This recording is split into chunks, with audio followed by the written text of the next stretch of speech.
आज हम संगीत के एक ऐसे रूप को समझने वाले हैं जो सिर्फ सुनने के लिए नहीं है, बल्कि उसके पीछे एक पूरी आध्यात्मिक इंजीनियरिंग, एक विज्ञान छिपा हुआ है। बस इस आवाज को सुनिए, यहीं से हमारी आज की पड़ताल शुरू होती है। ये सिर्फ कुछ शब्द नहीं है, ये तो एक पूरा अभ्यास है, एक ऐसा इमर्सिव एक्सपीरियंस है जो एक खास मकसद के लिए बनाया गया है। ध्यान दीजिए, ये आवाज बार बार दोहराई जा रही है, एक हिप्नोटाइजिंग लूप सा बनता है ना, जो मन को कहीं और ही ले जाता है। तो सबसे बड़ा सवाल यही है कि जब ये शब्द बार बार दोहराए जाते हैं तो होता क्या है, असल में चल क्या रहा होता है। चलिए इसी को समझते हैं।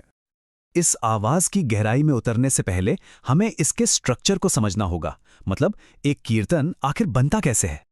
तो कीर्तन असल में एक आध्यात्मिक अभ्यास है। इसे एक म्यूजिकल कॉन्वर्सेशन की तरह समझ सकते हैं।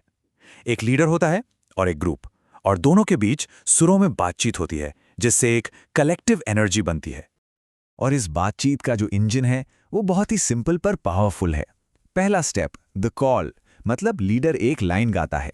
फिर आता है दूसरा स्टेप द रिस्पॉन्स, जिसमें सब लोग मिलकर उसी लाइन को दोहराते हैं। बस यही कॉल एंड रिस्पॉन्स इस पूरे एक्सपीरियंस को आगे बढ़ाता है। ठीक है, स्ट्रक्चर समझ आ गया। अब जरा इस कीर्तन के दिल में, मतलब इसके शब्दों में उतरते हैं और ये समझने की कोशिश करते हैं कि ये शब्द हमारे मन को कहाँ ले जाना चाहते हैं। और शुरुआत होती है इस कमाल की लाइन से, मुझे दुनिया से नहीं कोई काम। सोचिए, ये कितना बड़ा स्टेटमेंट है। ये सीधा सीधा दुनिया की भाग दौड़ से खुद को अलग करने का एक ऐलान है। तो सवाल उठता है, भाई अगर दुनिया से काम नहीं तो फिर फोकस कहाँ है, काम क्या है? और जवाब अगली ही लाइन में है, मैं तो रटू राधा राधा नाम। मतलब सारा काम, सारा फोकस बाहरी दुनिया से हटकर अंदर की तरफ आ गया है, इस दिलवे नाम को दोहराने पर। और फिर ये खूबसूरत लाइन आती है, मेरे मन में न लागे कोई रंग।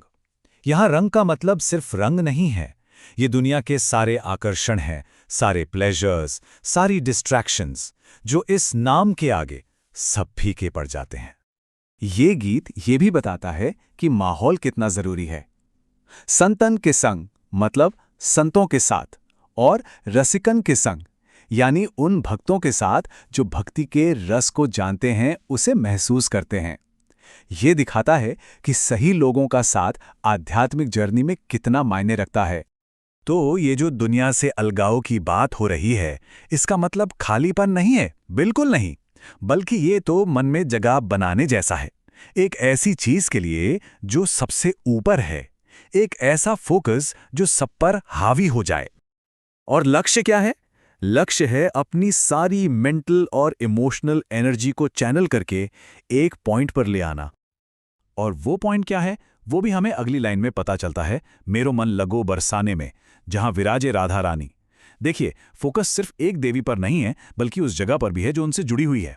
इससे भक्ति को एक फिजिकल, एक ज्योग्राफिकल एंकर मिल जाता है। तो अगर हम इसे समराइज करें तो ये गीत क्या कर रहा है? ये सिस्टमैटिक तरीके से हर दूसरी चीज को रिजेक्ट कर रहा है।